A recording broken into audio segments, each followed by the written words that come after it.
Hello, good afternoon বন্ধুরা, সবাই কেমন আছো? আশা করি সবাই ভালো এবং সুস্থ আছো। ভগবানের আশীর্বাদে আমিও ভালো আছি। তো চলে এসেছি রান্না কিছু শেয়ার করতে। তো যেহেতু বাড়িতে আছি, কালকেও তোমাদের বলেছি বাড়িতে থাকলে একটু বেলাতেই রান্না করি। কাজে গেলে তো আমার 10টার মধ্যে রান্না কমপ্লিট হয়ে যায়, আর সেটা তোমাদের সাথে শেয়ারও করি। তো যাই হোক, আবার কালকে থেকে কাজে শুরু হবে, কাজের ডিউটি। তো আজকে কি কি রান্না করেছি চলো একবার দেখাই।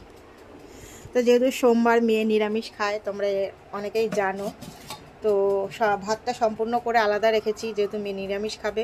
আর এখানে করেছি ডাল সিদ্ধ, আর এখানে করেছি একটা সবজি।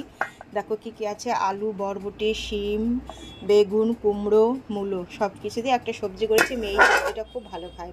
তো যাই হোক, এই জন্য এই দুটো আলাদা রেখেছি সম্পূর্ণ। আর এদিকে করেছি আমাদের, দেখো কি করেছি, এখানে করেছি ডাল, এখানে করেছি একটা কাঁকরোল ভাজা আছে, ওটা মিট কেসে রাখা আছে, এখানে হচ্ছে মাছের ঝাল, আর এটা হচ্ছে লাউ পাতা বাটা। দেখো বন্ধুরা, লাউ পাতা বাটা এটা কিভাবে করেছি সেটা যারা খাও অবশ্যই জানো, যারা মানে পারোনি, কোনোদিন করে খাওনি তাদেরকে বলছি।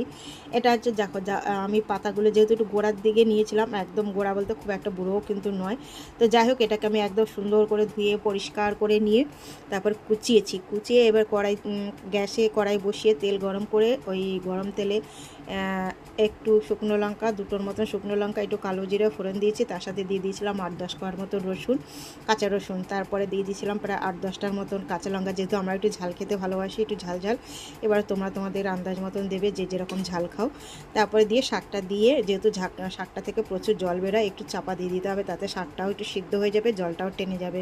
তারপরে যখন জলটা শুকিয়ে যাবে, একদম একটু ভাজা ভাজা করে নেবে, নিয়ে নামিয়ে কেউ মিক্সারে করতে পারো, আর অনেক তোমরা চাইলে শিলেও বাটতে পারো। তো যেহেতু শিলের এখন আর সেই ব্যাপারটা নেই, তো আমি মিক্সারে করেছি, এরকম ব্যাপারটা হয়েছে দেখো।